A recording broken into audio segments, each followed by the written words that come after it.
En fait, aujourd'hui, il faut être fou pour faire un état des lieux sur le papier. Ouais. Enfin, il y en a encore beaucoup qui le font, je sais. Quelles sont les informations qui sont obligatoires dans un état des lieux? Très, très bonne question, du coup, parce que Merci. c'est bien de savoir qu'il faut faire un état des lieux, mais il faut savoir ce qu'on met dedans pour que ce soit obligatoire. Exactement. Donc, la loi, elle dit un état des lieux doit être fait.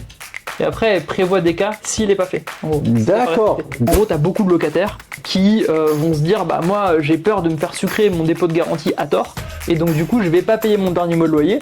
Le propriétaire va se servir dans ce mois de loyer pour prendre ce dernier mois de loyer, il va se servir dans le dépôt de garantie et donc finalement il va pas pouvoir m'imputer des dégradations. D'accord. Ça, c'est une conséquence du fait que personne ne se fait confiance. Bienvenue dans Can Talk, le média d'éducation financière immobilière où les particuliers apprennent directement des professionnels de l'immobilier pour éviter de tomber sur les arnaques sur Internet. Justement, la question: comment ne pas me faire arnaquer lorsque je vais signer un état des lieux de sortie, soit parce que je suis particulier ou soit parce que je suis un professionnel. Donc aujourd'hui, je suis avec Thibaut, qui est le spécialiste en France des états des lieux. Alors hier, il me disait que je suis spécialiste du monde, pourquoi pas, tu vois. Mais Thibaut, déjà, merci beaucoup d'être parmi nous aujourd'hui. De l'univers. De l'univers. Salut Richard, merci beaucoup de m'avoir invité. Et ouais, et donc, est-ce que tu peux, s'il te plaît, regarder la caméra et prendre quelques instants, si c'est possible, de te présenter, parler-nous de ton parcours, de qui tu es et surtout, qu'est-ce que tu fais aujourd'hui qui permet de dire que tu es le spécialiste en France des états des lieux. Ouais, ça marche, très bien, très clair. Donc Thibaut Langiel, donc je suis cofondateur de Noki avec mon associé Léo. On était ensemble à l'école d'ingé et en fait on aime bien du coup créer des solutions là où il y a des problèmes. Et on s'est rendu compte quand on cherchait un appart à Lyon que c'était hyper galère de trouver un appart, que on faisait pas confiance aux agences, aux propriétaires. Et en parlant avec plein de propriétaires, ils nous ont dit qu'ils faisaient pas confiance en leurs locataires. C'était très stressant de choisir un locataire. On avait peur pendant qu'il était installé, qu'il dégrade le bien, qu'il arrête de payer les loyers, etc. Donc on s'est dit, en fait, c'est quoi l'étape la plus stressante quand on loue un bien? On s'est très vite rendu compte que c'était l'état des lieux. D'accord. Alors moi j'ai une question, parce qu'effectivement là tu nous as expliqué un peu ce que tu fais aujourd'hui. On parlera de Noki à la fin, on va vraiment rentrer en détail dans la solution. Mais moi la question que je pense que les personnes se posent aujourd'hui, c'est qui tu es de ton parcours en fait professionnel qui t'a amené justement à créer Noki. Qu'est-ce que tu as fait en fait qui t'a amené à créer Noki en fait? Ouais, en fait c'est mon parcours perso qui a fait que j'ai créé Noki. Mais en fait, par rapport à tes études, tu vois, je veux dire, qui t'a amené justement à créer Noki, qu'est-ce que tu as fait comme études jusqu'à la création de Noki? Ouais, donc c'est des études d'ingénieur. En fait c'est le mélange des deux, c'est-à-dire que c'est le mélange de ma frustration en tant que locataire à la base, mélangé au côté ingénieur, j'aime bien créer des solutions quand il y a un problème. Ok, on comprend mieux. En fait qu'on a mélangé les deux, du coup. Je me suis dit, mais c'est pas possible que ce soit aussi compliqué de louer un appart et personne ne se fait confiance. Et effectivement, quand tu regardes, t'arrives très très vite sur le fait que c'est l'état des lieux qui pose problème à l'entrée et à la sortie. On s'est dit, mais pourquoi en 2022, quand on s'est lancé, il n'y a pas d'application qui existe pour faire des états des lieux qui existent sur l'App Store, le Play Store et qui permettent à n'importe qui de faire un état des lieux. D'accord, donc aujourd'hui tu es le spécialiste des états des lieux en France et qui permet aux professionnels et aux particuliers de pouvoir signer des états des lieux en toute confiance, excuse-moi, et d'éviter de se faire arnaquer. Donc moi je vais te challenger sur le sujet si tu veux bien. Donc première question que je pense les personnes vont se poser, en tout cas moi je me pose comme question, c'est est-ce que l'état des lieux est obligatoire ou pas en France? Oui, en fait quand tu loues un bien, je parle d'un bien, un appart, une maison longue durée, un bail classique, tu es obligé de faire un état des lieux quand tu rentres dans l'appartement. Donc la loi elle dit un état des lieux doit être fait. Et après elle prévoit des cas s'il n'est pas fait. En gros, d'accord. Donc la loi dit un état des lieux doit être fait. D'accord. Et si il n'est pas fait, en gros, donc si tu n'arrives pas à te mettre d'accord, tu mandates un huissier. Et si tu fais pas l'état des lieux, par exemple le propriétaire refuse, le locataire refuse ou juste par négligence. D'accord. On se dit vas-y viens on fait pas l'état des lieux, on se fait confiance. Dans ce cas-là, tu as des cas prévus. Donc dans ce cas-là, c'est-à-dire que le logement, si c'est à l'entrée, le logement il est présumé comme étant reçu en bon état. D'accord. C'est le locataire qui se fait avoir à la fin si en fait il n'était pas remis en bon état. Donc légalement, l'état des lieux est obligatoire quand tu rentres dans un appartement. L'état des lieux est obligatoire, il doit être fait. D'accord. Ouais, c'est obligatoire. À l'entrée, quand tu remets les clés, et à la sortie, quand tu repars. Mais là, tu m'apprends quelque chose parce que personnellement, alors je pense qu'on est tous investisseurs immobiliers, on doit tous avoir un ou deux appartements qui traînent. Moi, je sais que j'ai un appartement qui est celui de mon fils, le seul que j'ai gardé dans mon aventure d'entrepreneur où j'ai perdu quelques plumes. Et c'est vrai que comme je bosse beaucoup actuellement sur Cagny, j'ai pas énormément de temps. Et l'état des lieux d'entrée, parfois je le fais pas parce que j'ai confiance moi à mes locataires. J'ai jamais eu de problème en louant en fait cet appartement. Donc du coup, qu'est-ce que je risque quand je fais pas un état des lieux en fait? Déjà tes locataires ils te le demandent pas l'état des lieux? Alors pas demandé de le faire. en fait c'est arrivé de pas le faire. Ouais. Tu vois, et donc, comme on se faisait confiance et que généralement il reste 6 mois, voilà, ça n'a pas posé de problème puisque moi j'étais sur autre chose. Mais qu'est-ce que je risque à ce moment-là quand je ne signe pas un état des lieux d'entrée avec un locataire? Alors, si le locataire te l'a pas demandé, en réalité, tu risques pas grand-chose, puisque si t'as pas fait d'état des lieux à l'entrée, en fait, c'est le bien est présumé comme étant en bon état. D'accord, Du coup, ce sera au locataire de prouver qu'en fait, ça c'était cassé, ça c'était pas en bon état. d'accord. Par contre, si le locataire il te le demande, là, tu es obligé de faire l'état des lieux, sinon ce sera à l'inverse, ce sera à toi de prouver que les choses étaient en bon état dans l'appart. Ok, donc là, si je précise bien, c'est-à-dire que en tant que propriétaire, si je ne signe pas d'état des lieux d'entrée, en fait, c'est à mon avantage. C'est ce que je comprends là dans ton raisonnement. Alors oui, par contre, le locataire, il peut te le demander, et s'il te le demande, là, c'est plus du tout à ton avantage. D'accord. Tu es obligé d'aller faire l'état des lieux. D'accord, Donc dans la base, dans la loi, tu es obligé de faire un état des lieux. Maintenant, si par négligence, les deux oublient ou se disent bah vas-y on se fait confiance oralement et on fait pas d'état des lieux du tout,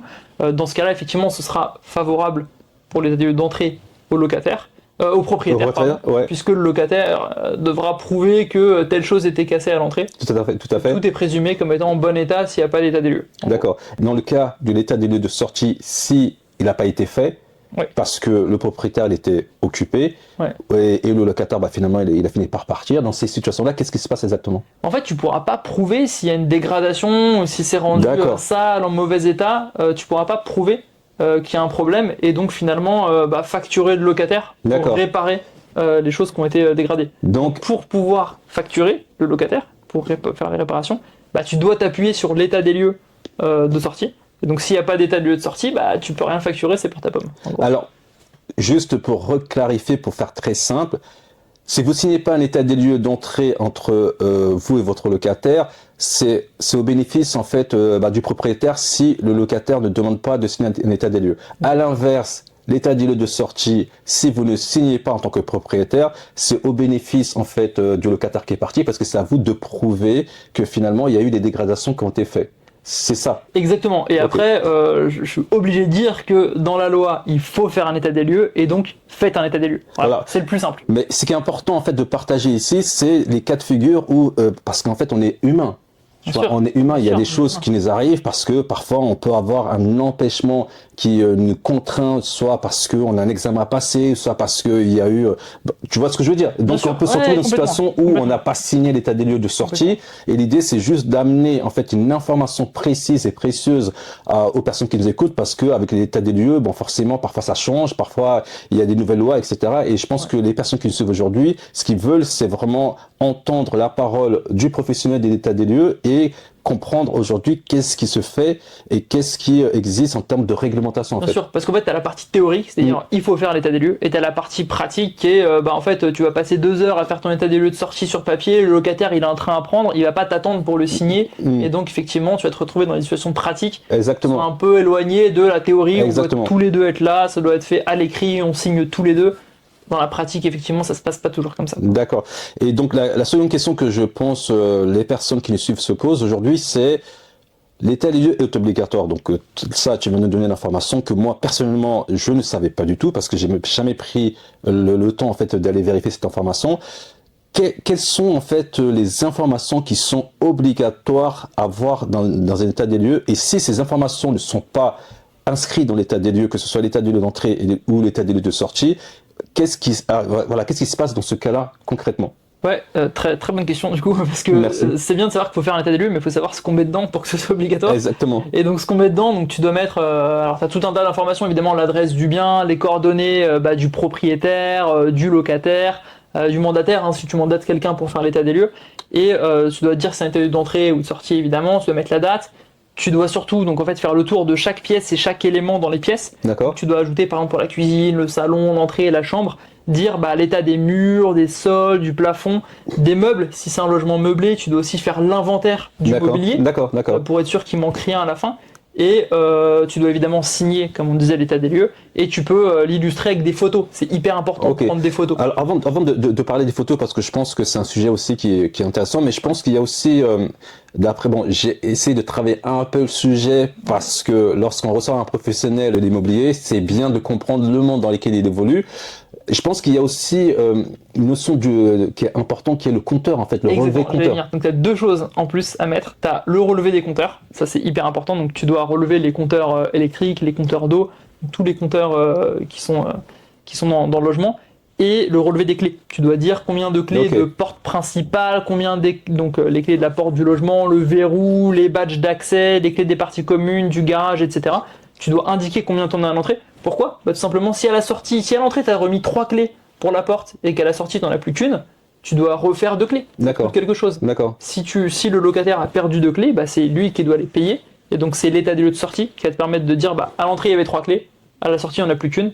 Donc je vais te facturer 2 clés. D'accord. Alors avant de rentrer plus en détail dans l'état des lieux d'entrée, parce que c'est hyper important pour les personnes qui nous suivent, en fait moi j'ai une question. À quel moment le locataire peut se retourner en disant ok, l'état des lieux que je viens de signer n'est pas réglementaire par rapport à ce que prévoit la loi? Un cas de figure, un cas d'usage extrêmement simple où il peut dire voilà, je conteste cet état des lieux. En fait, il peut. En gros, le locataire, s'il n'est pas d'accord avec ce qu'il y a dans l'état des lieux, par exemple, s'il dit non, ça c'est marqué en bon état, mais en fait, selon moi, il y a déjà des traces ou des trous dans le mur, il n'est pas en bon état, il faut pas qu'il signe en fait l'état des lieux. Il faut juste qu'il le signe pas. D'accord. S'il veut contester l'état des lieux, il a le droit de le faire. Encore une fois, l'état des lieux, c'est contradictoire. Hein. C'est pas un document que le propriétaire fait dans son coin. Les deux sont parties prenantes. D'accord. Donc, si le locataire est pas d'accord avec ce qu'il y a dans l'état des lieux, il peut, si c'est un petit détail, il peut le formuler en réserve. La loi prévoit ça, qu'il peut faire des réserves. Alors, c'est quoi ces réserves des états des lieux pour justement éviter de se faire avoir lorsqu'on signe l'état des lieux? C'est quoi cette histoire de réserve exactement? Par exemple, ça peut être, en fait, ce que dit la loi quand on fait un état des lieux, on l'a pas dit tout à l'heure et c'est hyper important, c'est qu'il doit être fait dans des bonnes conditions d'éclairage. Donc typiquement, si c'est la nuit, tu fais un état des lieux le soir à 22h, ou l'hiver quand il fait nuit à 19h, et qu'il n'y a plus d'électricité parce que le locataire d'avant a coupé le compteur, ça arrive souvent, hein, mine de rien. Tu vas faire un état des lieux dans le noir. Donc là, forcément, tu vas pas voir les petites traces sur les murs. D'accord. Et le lendemain, à la levée du soleil, tu vas te rendre compte qu'en fait, il y a des choses qui sont pas notées dans l'état des lieux, qui sont pas en bon état. Et ça, la loi, elle prévoit ça dans ses textes. Exactement. Ça doit être fait dans des bonnes conditions d'éclairage. D'accord. Donc ça peut être des lumières simplement, mais l'idée c'est que l'état des lieux, tu le fais plutôt le jour, ou alors avec suffisamment de lumière pour pouvoir être d'accord et constater l'état des murs, des sols, des plafonds, etc. Et donc si c'est pas fait dans des bonnes conditions d'éclairage, le locataire il peut dire l'état des lieux était pas fait dans des bonnes conditions d'éclairage, sous réserve de modification. Et d'ailleurs, petite info en plus là-dessus, le locataire il a 10 jours après l'état des lieux d'entrée pour pouvoir demander à modifier l'état des lieux ou à faire ce qu'on appelle un avenant, en fait, à venir apporter des modifications à l'état des lieux d'entrée pour les choses qu'il a constatées une fois qu'il est vraiment installé dans le bien. D'accord, alors je pense que ça c'est une information qui est très importante à comprendre parce qu'il y a le fait de l'entendre mais le fait de le comprendre et de l'implémenter. Ok, c'est-à-dire que il peut modifier quoi exactement dans les 10 jours qui vont suivre? C'est-à-dire qu'est-ce qu'il peut modifier dans l'état des lieux dans les 10 jours? Est-ce que c'est l'ensemble des éléments contenus dans l'état des lieux ou alors c'est réservé à peut-être je sais pas quoi. Tu vois ce que je veux dire? Ouais, bien sûr. Donc non, il a vraiment l'ensemble des éléments. Il peut demander de les modifier dans les 10 jours. D'accord. Et après, tu as une exception où c'est encore plus long, c'est pour les appareils de chauffage. En gros, si tu fais l'état des lieux l'été, tu vas pas tester le chauffage ou parfois le chauffage n'est pas encore activé et du coup là tu vas pouvoir attendre la période de chauffe, en gros l'hiver, pour tester les appareils de chauffage et remonter par exemple que ton chauffage il marche pas. Mais sinon pour tout le reste, tu as 10 jours pour remonter tout ce que tu as constaté dans le logement. Donc c'est quoi ta recommandation à toi pour que le gestionnaire ou l'agent immobilier qui travaille au quotidien sur ce métier-là, il passe pas à côté quelque chose pour demain se dire mince, j'aurais dû penser à ça avant de signer mon état des lieux. Donc c'est quoi tes conseils pour le professionnel, puisque là tu as parlé pour le particulier, c'est très très bien. Et maintenant pour le professionnel, c'est quoi tes conseils par rapport à ça? Moi, ce que je conseille, c'est toujours de le préparer bien en avance, l'état des lieux. C'est-à-dire déjà, évidemment, de s'équiper d'un outil qui permet de le faire facilement. Comme Noki, par exemple, on en parlera dans... Évidemment, avec notre outil, c'est très bien. On en parlera dans quelques instants. Mais ce que je veux dire, c'est de pas le faire sur papier. Alors, il y a beaucoup de pros maintenant qui sont équipés de logiciels sur tablette. Il y en a encore certains, malheureusement, qui le font encore sur un bout de papier. Donc, évidemment, première chose, c'est de le faire sur un outil qui est adapté. D'accord. Pourquoi ? Parce qu'on va pouvoir prendre des photos. de D'accord. l'état des lieux. Alors là, on va rentrer Ouais. toujours dans la partie réglementaire. Deux questions. Première question. Là, tu m'as parlé en fait de Noki. Noki, alors présente rapidement ta solution, on reviendra après. Qu'est-ce Ouais. qui permet ta solution aujourd'hui, Noki, exactement? Donc Noki, ça permet de faire des états des lieux très facilement depuis un simple smartphone ou une tablette.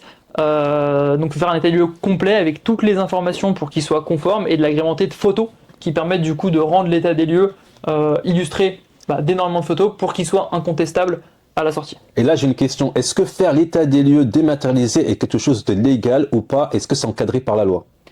Ouais, donc faire un état des lieux dématérialisé, déjà effectivement, c'est encadré par la loi et tu peux le faire de façon dématérialisée. D'accord, c'est légalement. Légalement, ouais, bien sûr, bien sûr. En fait, un document peut pas être refusé par un juge sous prétexte qu'il est signé électroniquement et qu'il est D'accord. dématérialisé. D'accord. Donc tu C'est peux ce faire que un- dit la loi en fait. Exactement. Donc Ok. tu peux faire un état des lieux dématérialisé, sinon on n'aurait même pas de raison d'exister, effectivement, ce serait très problématique.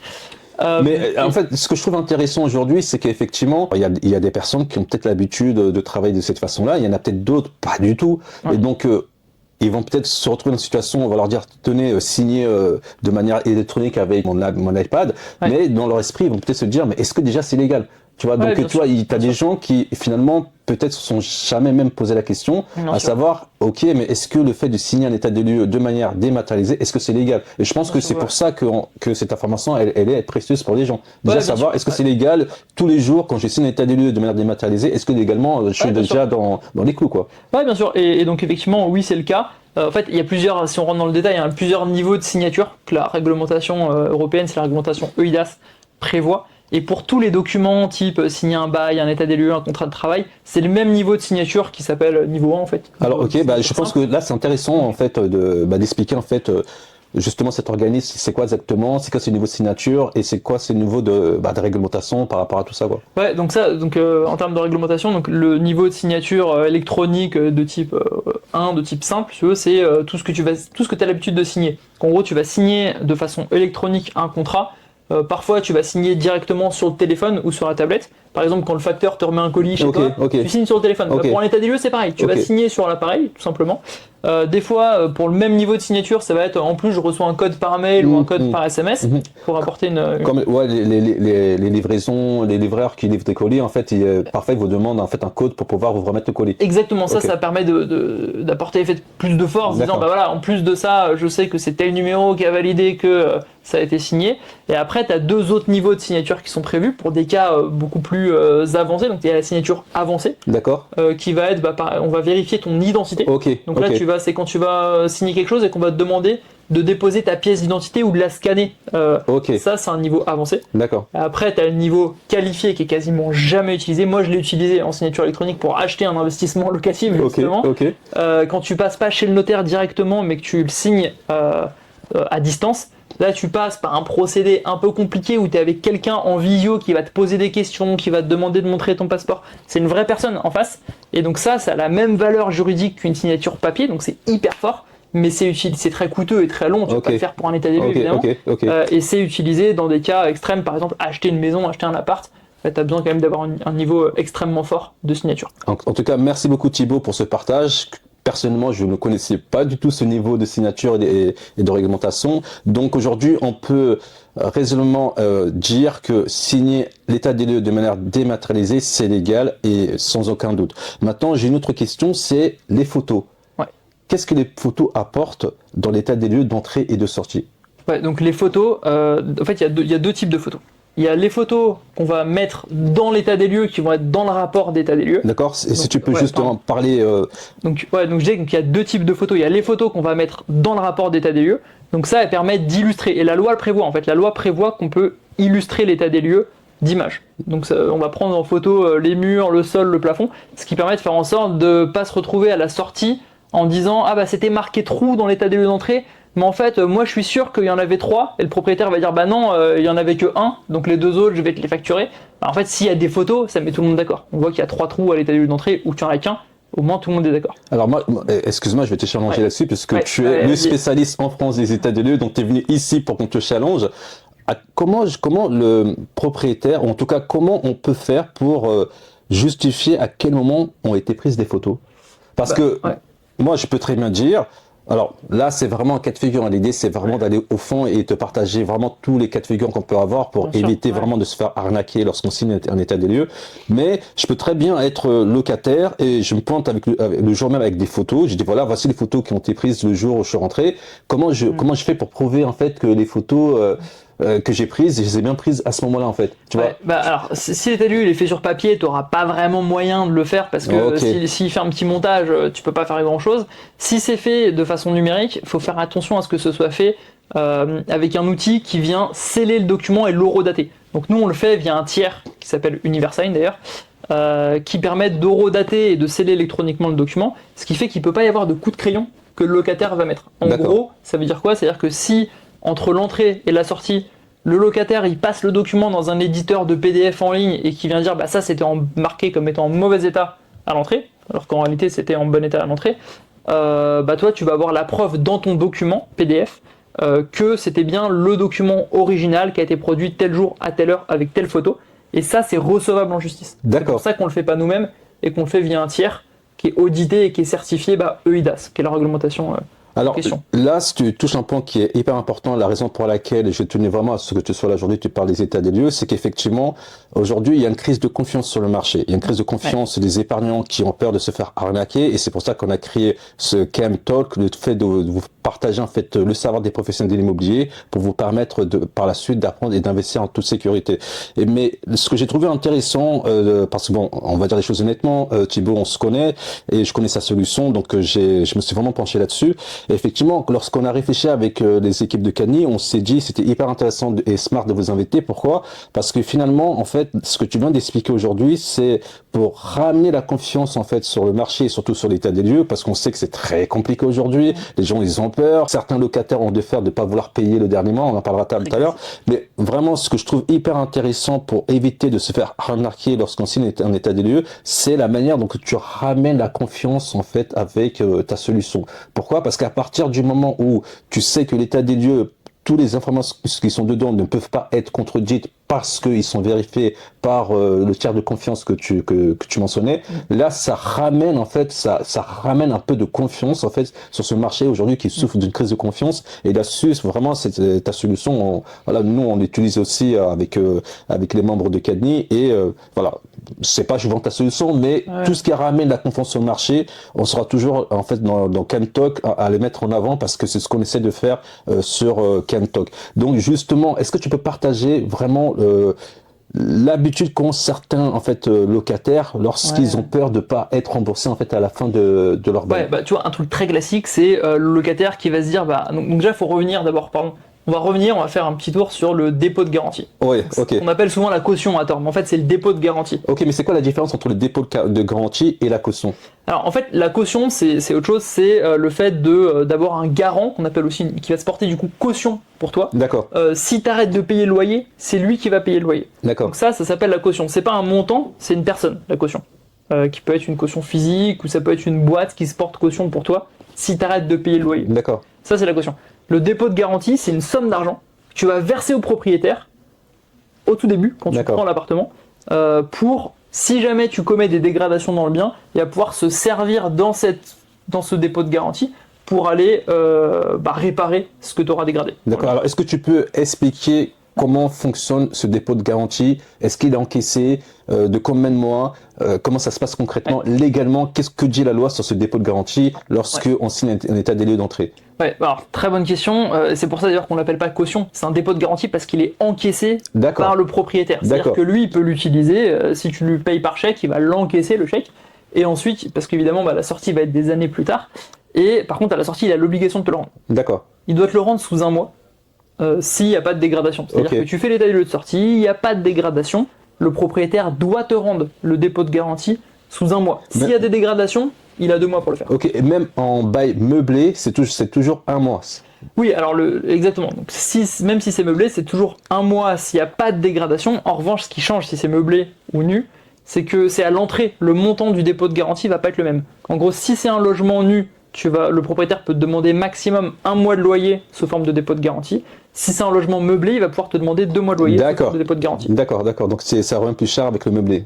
Ça revient plus cher, effectivement, mais en fait, comme c'est plutôt logique, hein, comme il y a des meubles et que tu vas pouvoir avoir des dégradations qui sont plus importantes, on va te demander un montant plus important. D'accord, très bien. En tout cas, merci beaucoup pour ce partage. Et justement, tu voulais arriver à parler de la situation où certains locataires, parce qu'ils ont peur de pas recevoir en fait leur caution, Alors, le DG, disent les agences, le dépôt de garantie. Le dépôt de garantie, et du coup, ont pris cette habitude de pas payer le dernier mois de loyer. Et du coup, comment ça se passe dans ces cas-là concrètement? En fait, légalement, est-ce qu'ils sont dans les clous? Voilà. Comment vous vivez ça, vous, les professionnels du marché? Ça, faut pas le faire. En gros, tu as beaucoup de locataires qui vont se dire, bah, moi, j'ai peur de me faire sucrer mon dépôt de garantie à tort. Et donc, du coup, je vais pas payer mon dernier mois de loyer. Le propriétaire va se servir dans ce mois de loyer pour prendre ce dernier mois de loyer, il va servir dans le dépôt de garantie, et donc finalement, il va pas pouvoir m'imputer des dégradations. D'accord. Ça, c'est une conséquence du fait que personne ne se fait confiance. Comme tu disais tout à l'heure.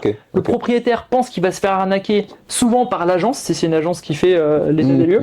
Le propriétaire, du coup, s'il n'y a pas le dernier mois de loyer qui est payé, il se dit mais c'est pas possible, s'il y a un truc à réparer, je vais me faire arnaquer. Donc finalement, le locataire a pas confiance en l'agence, en le propriétaire, qui eux n'ont pas confiance en le locataire. Donc pourquoi je dis qu'il faut pas le faire? Parce que nous, chez Noki, on pense que la confiance, elle s'apporte via la transparence et pas via la prise d'otage du dépôt de garantie. Donc on est d'accord avec le raisonnement de Noki. On pense vraiment que la confiance, ça se gagne avec la transparence, et ce qu'on fait actuellement avec Kentok, et c'est pour ça qu'on vous permet d'acquérir la connaissance et la confiance des professionnels de l'immobilier. Donc qu'est-ce que tu conseilles dans ces cas-là, dans ces situations qui est un peu... Très simple. Moi, ce que je conseille, c'est du coup de passer par des outils de preuve. Donc évidemment, on parle de l'état des lieux, on est au cœur du sujet.